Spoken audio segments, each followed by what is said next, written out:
to pay back, because Correct. some of them just drop out and just have that debt. Yep. And when I mean they can't get rid of it, like only death. Yep. And You're right. and if everybody were to be able to get that same education or a better, higher education for an affordable price, or free, scholarships, they should be able to. Yeah, but even then, I mean, there's only so much to go around. That's true. As far as scholarships. That's true. But if you just give them the opportunity, and I'm not saying even make it free, but just give a class $200. At least that person is invested $200 into themselves, Exactly. instead of thousands of dollars Exactly. on books that are going to be irrelevant within the next 2 years. Yep. And it's just the whole system it's a business first. That's exactly what it is. That's exactly thing, what it is. but- And it's sad because now even people with master's degrees can't even find a job. Yeah. I actually sat in a forum with at least a dozen women, and some of these women had PhDs, and they were walking dogs for a living because that's how they had to get a job. Couldn't even find a job in education. Couldn't find a job. I mean, PhD. I'm sure that what is it, their student loans that they had to pay for to get that PhD. Go walk dogs. Yeah, exactly. But that's what I mean. Right, exactly. They have to have a job somewhere, even if it's not in their field. At least they're working. There's a misconception that people are like, well, go to college for something useful. It's like, well, I mean, yeah, and that's another thing that I always push back on. It's like, who are you to say that this isn't useful? Exactly. Why do you have to go and why, if this is America, land of the free, why can't we go and just do what we feel like we want to do? Right. Because it's not going to make us money. Well, why not? Right. Well, and even if it doesn't, why should we have to suffer because we decided we wanted to do something that we were interested in? I hear you. No, it's just I feel like if the kids would get the education that they want, not the education that everybody thinks they need. There's a difference. There's kids that hate school. They go to school because they have to graduate high school and at least get a high school diploma to be some type of, employable. So, it's tough, especially for the inner city kids that want to go to college, can't afford it. Their parents are like, sorry, kid. I mean, I have to keep the roof over our heads. That's more important right now. And then these kids, they go out there. I was thrown out there with no education on education. You know what I mean? So I went to high school. I graduated. I got a partial scholarship to go to college. It was a partial scholarship, and the rest came out of pocket. And I didn't realize that until at the end of my first year when I got a bill in the mail saying I owed this amount of money going, I'm sorry, what? My wife and I were talking to my best friend, Brian, his niece. She was graduating, and she's like, I want to go to this state university for finance, actually, now that we talk about it. And we're like, okay, that's cool. Do you got state university money? Hello. She's like, well, I got scholarships for this. And my wife went through it, and she also had scholarships for when she graduated. She's like, yeah, but look, this is barely going to cover your books, and it's only for one semester. What are you going to do for the rest of the semester? Right. And the one thing we were like, don't get student loans, right. And that's hard to tell people who really want to get an education not to get student loans. I'm in student loan debt. I know. I'm in student loan debt, but at the same token, people want what they want. And sometimes it doesn't matter the cost. For those inner cities kids that don't have that option and really want to do something, I'm just hoping that community college does become free. Right now, it's a minimal cost. I think I would rather someone go to community college for 2 years, get their associate's degree, get their feet wet, and then they can move to a 4-year college. Everybody talks about the college experience and, how you got to have money to have the college experience, Your college experience could be terrible by having to do nothing but work and school all day. Exactly. And I did that for 1.5 years when I went to college. What are some, speaking of misconceptions and ideas that people have, what are some common misconceptions in your field that you've kind of went through and or that you found to be false that you thought were true, or that people told you, like, hey, if you go here, you're going to get this, but you know what I mean? Oh, yeah. Everybody was always, get your MBA. You're going to do so much better. You're going to find a really good job. And then I turn around and I get my MBA, and I didn't do it just to make more money. I did it because it was a personal choice. It was something I promised that I would do for myself. It was more for self-gratification than actually going out and showing off to everybody, look, I got an MBA, I can make more money. Unfortunately, that's not how it works. If you have, and I've been in finance and accounting since 98. And before that, I did some bookkeeping. But that's almost my entire adult life. And I'm still struggling to find that right job or get my business up and running 100%. It's not easy, but again, if the younger you are, the easier it is. So the older you get, the harder it gets. Those opportunities, they start to close up because people start to see your number, your age as a number rather than you as a person. With all of your experiences. And then nobody wants to pay because the jobs are scarce. So it's more like, oh, I can pay this guy a little less than I can pay you. So why would I hire you? What makes you better than that other person? And that's the story of damn near everybody's life right now. Absolutely. Absolutely. And that's the story of the world today. If you don't feel like you need to go to college and you feel like you have a skill, dude, go to a tech school. They're dirt cheap. You get your certification in like 18 months, and you're hands-on the entire time. They're not wasting your time with math and sciences and dumb shit that you don't need. Yeah. Because when are you using algebra? I'm in finance. I don't use algebra at all. It's pluses and minuses. And there's, you got to, learn how to use Excel and whatnot, but it's pluses and minuses.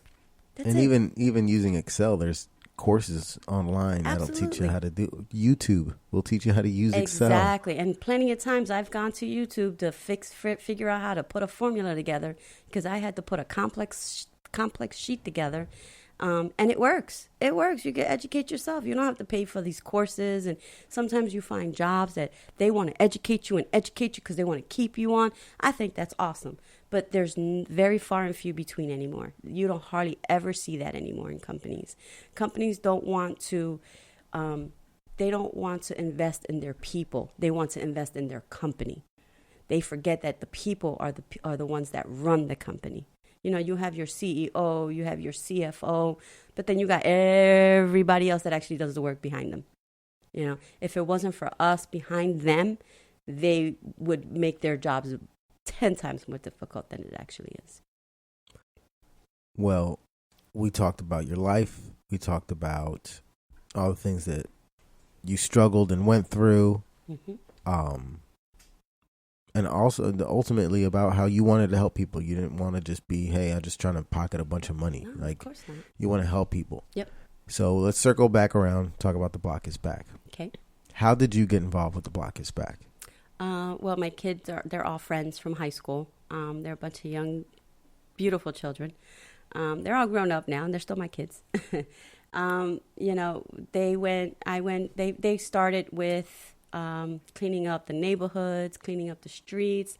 And I thought that was a wonderful thing. So when they first had their first outing for donations, we had a nice little fundraiser over at Miller's. And that was the first fundraiser they had. I was there. I made sure that I bought food so they could get their money, bought a T-shirt, just anything I could do to help them, just to kind of get some money in the books, basically. They were running out of one of the guys' houses, so there was no real set place that they had of their own. I thought what they were doing was great. So anything I could do to donate. I even got a couple of my companies to donate some funds to them to try to help them out, get some toys for one of the Love Thy Park one summer. So, they do a lot of good things for a lot of people in bad neighborhoods. And I give it to them. There's no reason for them to have to want to do this. They do it out of the kindness of their hearts. So the least I could do is help them out to make sure that them financially are stable enough to move forward. Right now, they're getting grants left and right. I think it's phenomenal, and they couldn't have done that without the 501c3. So I feel like it's been a year, and it's been an amazing year for them. And it's just going to get better, and it's just going to get busier for them. They're going to need me a lot more later on. Right now, we're talking grant funds coming in, and getting those books together. So it's just a matter of time before, hopefully we'll be in there full time doing all of that. And how did you get involved in, okay, so that's where you participated in their fundraisers. You really liked what they were doing. And I offered them my services pro bono. So that's how, and Yeah. for people who don't know what pro bono means. It's free. There you go. I did all their books for free in the beginning. I wanted to help them out. I told them call me for anything that they needed financially, any advice that they needed. So they reached out late last year, trying to get their 501. And I thought that was the easiest thing to do. I could do this. I actually had to take a course on the IRS's website to educate myself with nonprofit organizations setup. There's a different setup with the IRS. They file different taxes. Actually, they don't file taxes, but they file what's called the 941 for nonprofit organizations. And it's just basically listing the officers of the company, the amount of money they actually brought in, expenses, real simple stuff. There's no tax at the end of the year for them, but it's just a filing process that has to be done. We're coming to the end of the podcast. Just a couple more questions. One of them being, what is your best tip for making the world a better place? Be kind. Give back. Be very, very kind to each other. Help wherever you can, wherever it's needed, even if it's just picking up a piece of paper off the floor and throwing it in the trash. That's step one. Yep. Just cleaning up after yourself. No matter how minute you think it is. Exactly. Absolutely. And always give back. Always. You get what you give. Be kind. Absolutely.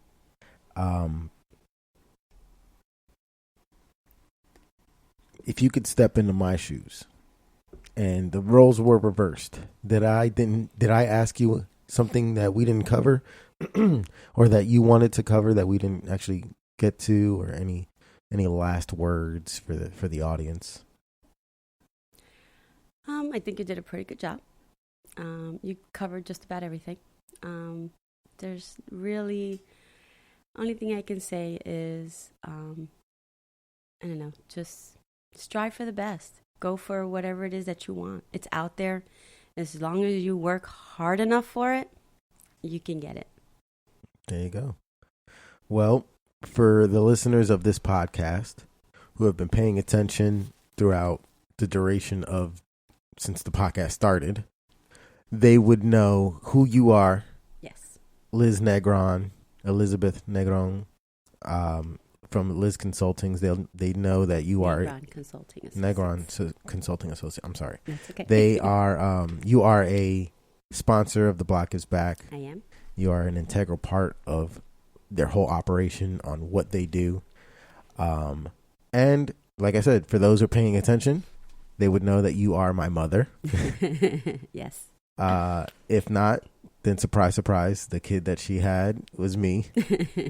And this is a long time coming.